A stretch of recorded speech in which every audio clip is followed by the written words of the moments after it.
All right, welcome back to the channel. Your boy Devin Haney is up out of here.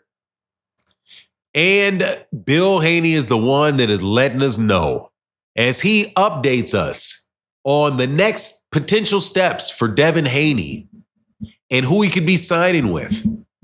And I'm telling you right now, this video is without a doubt going to be a big old case of I told you so. Let's talk about that in this video.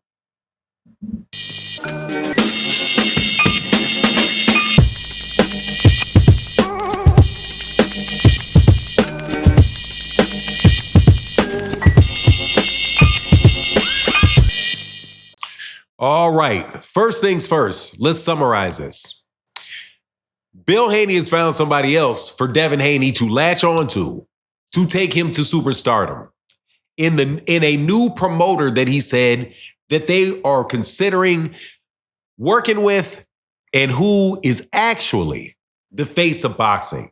And that is Jake. You know for sure this means they are not interested in fights with Gervonta Davis, Shakur Stevenson, Teofimo Lopez, or any other serious fights. And it also tells you what I told you is that he is blackballed and up out of there, most likely because of the relationships and the things that have taken place over the last several years that can make so many people confused in mainstream media as to why Devin Haney invokes the reaction from fans that he does. Now, all what he's doing, I told you about. And this coming about, you should have seen coming. But you know what it is. Whole lot of people don't think fat meat is greasy. Well, it's greasy in a mug right now. Now, if you don't get the metaphor, not thinking fat meat's greasy, let me explain it. Everybody knows fat meat's greasy. But some people, like boxing hacker, Bill Haney, other people, Devin Haney fans, you can literally say, hey, man, you know that fat meat is greasy. No, fat meat isn't greasy, it's dry. And make convincing arguments for why something that everybody know is not true is true. Shout out to Boxing Hacker. Anyway, that's where we find ourselves with Devin Haney. Now, don't get me confused, because I am not saying that I think Devin Haney is actually going to sign with Jake Paul just because of what Bill Haney said. I don't necessarily think that that's going to be the case, and not necessarily because Bill Haney wouldn't be willing to work with MVP. I'm saying that I may not know. I don't know, because I don't know whether or not Jake Paul would work with Devin Haney. But we'll see. More than likely he would, though, because that's an opportunity to have a very good undercard fighter, I guess, because Jake Paul's events have really not been that big lately, but this Mike Tyson one will be. So again, that's why I'm saying it from Jake Paul's perspective, I'm not sure if he would do it and whether it would be effective. And from Bill Haney, I'm not sure whether or not he would do it, or whether or not he's just trying to act like he has another option available to him and maybe willing to go to a one-off, just while he tries to work things out. But more than likely, it's to talk about it during the time and the lead-in to the fight that Jake Paul has coming up next, which is Mike Tyson. Mike Tyson is probably going to be a very big event for Jake Paul. Not because of Jake Paul, because we know Jake Paul is really not that big a draw, man. They were doing pretty much Jake Paul and Bill Haney and Devin Haney were doing the same things, except for I think Jake Paul did a better job at it. I think he did a better job at it in the extent that, he really was a promoter and really did start putting on his own events versus having co-promotional deals where you're not bringing money to the table.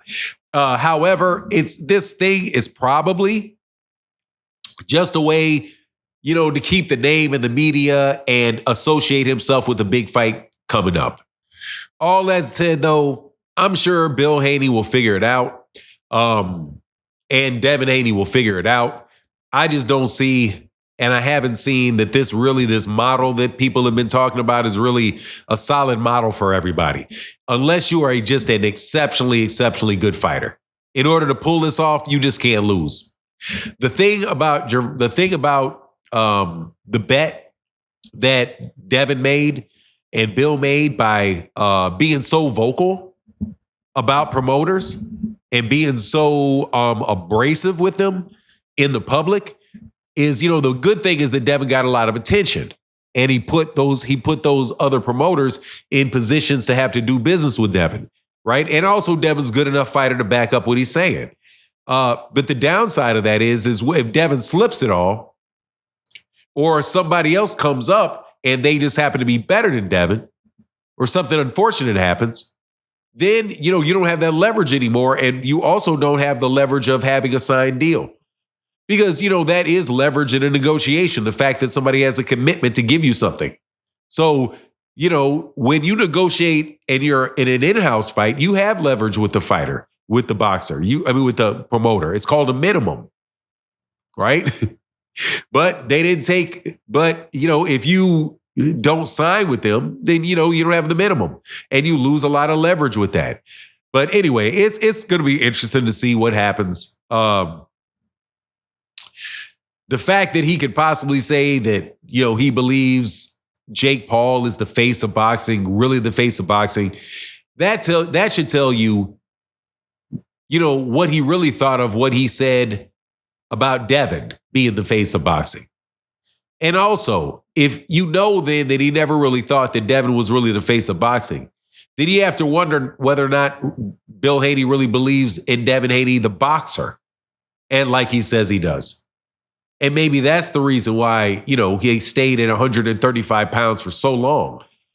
Like for years and years and years, stayed at 135 to fight smaller guys.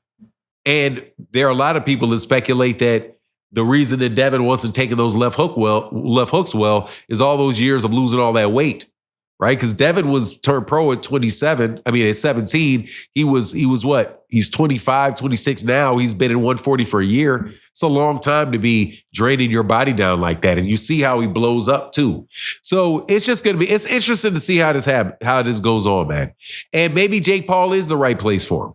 Because Jake Paul, you'll be on a card with Amanda Serrano and Jake Paul. And you're not going to be the headliner of that card. And I don't know if Jake Paul is just going to put on and pay for random Devin Haney cards. Or is he just going to put up the money for you to get on somebody else's card, to get on one of the big three cards? It's a lot of questions. I can't wait to see how this pans out. However, the conversation itself acknowledges what I told you. The business model ain't for everybody, man. Anyway, that's my take on the matter. Let me know what you think in the comment section. And with that, I'm out. Deuces.